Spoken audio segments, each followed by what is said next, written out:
மேற்கு வங்கத்தில் ஆசிரியர் பணிக்கான நியமனத்தில் ஊழல் நடைபெற்றிருப்பதாக குற்றச்சாட்டு வந்ததை அடுத்து அது தொடர்பான வழக்கு உச்சநீதிமன்றம் வரை சென்றுள்ளது.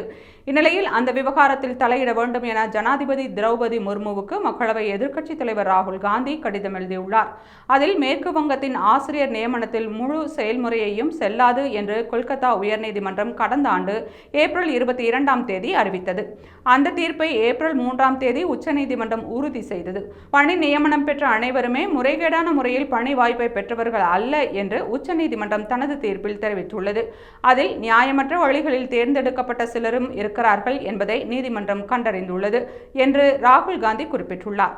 குற்றவாளிகள் நீதிபதியின் முன் நிறுத்தப்பட வேண்டும். ஆனால் நியாயமான வழியில் தேர்ந்தெடுக்கப்பட்ட ஆசிரியர்களை கரைபடைந்த ஆசிரியர்களுக்கு இணையாக நடத்துவது கடுமையான அநீதியாகும். அவர்களை பணியில் இருந்து நீக்குவது லட்சக்கணக்கான மாணவர்களை போதுமான ஆசிரியர்கள் இல்லாத வகுப்பறைக்குள் தள்ளும்.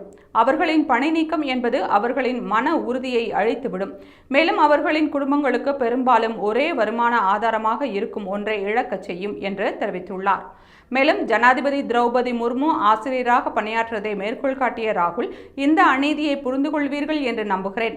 நியாயமான வழிகளில் தேர்ந்தெடுக்கப்பட்டவர்கள் பணியில் தொடர அனுமதிப்பதில் தலையிட வேண்டும் என்று கோரிக்கை வைத்துள்ளார்.